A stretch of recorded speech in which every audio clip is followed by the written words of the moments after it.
Just about 7:45 on this hump day. It's time to step outside the city and check in with some of the interesting things going on in the suburbs. Our friend Jon DePaolis from 22nd Century Media is here with what we'd like to call Blurbs from the Burbs. Hey there, how are you? Very good, how are you? It's good to see you after a long election night, huh? We were both just talking about the pizza. But you're here today to talk a little bit about the Pillsbury Doughboy. Yeah, now I think everybody probably knows what or who the Pillsbury Doughboy is. That's obviously a very popular thing, but most people probably don't know that the creator of the Pillsbury Doughboy hailed from Wilmette. He was a Wilmette native. Now in 1965 in the spring, Rudy Purrs was tasked with trying to come up with an advertisement for the new refrigerated Pillsbury dough product line. And so while he was trying to come up with an idea for it under deadline, he opened up a can of it and he just thought to himself, what if a tiny little doughboy popped out? I love the way he laughs. Yeah. And so the idea grew. He obviously came up with the clothing and then obviously that trademark laugh. And it became such a huge success. Well, unfortunately, Mr. Purrs passed away on April 1st. He was 89.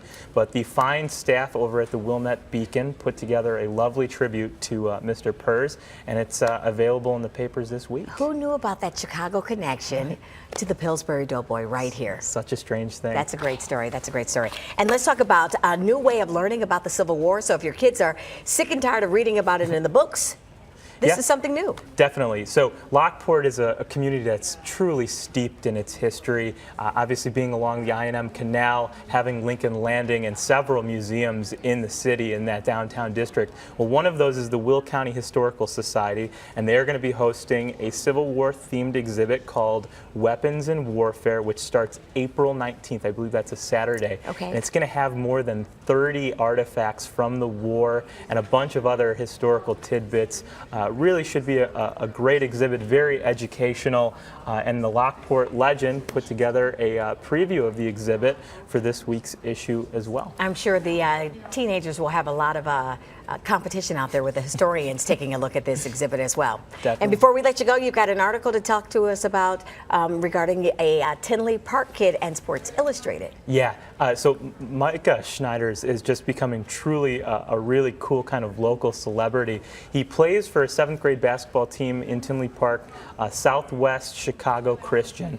And over the course of the last 2 games of his season to help his team in the league championship, he scored a total of 69 points. Wow. Now, the accomplishment was so great that one of his coaches actually nominated him for Sports Illustrated Kids Sports Kid of the Month. Now, this is a national thing. Like any coach in the country can nominate one of their kids for this honor.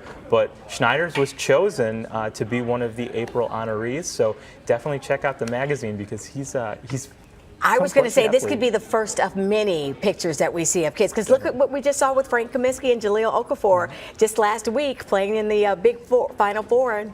Now look, I'm sure they started playing at the same age. Yep. Schneider's out. He had a great year. He averaged 29 points a game. Jeez. I know. Good deal. Okay, before we let you go, your website? Go to wilmettebeacon.com. All right, thank you so much, Jon.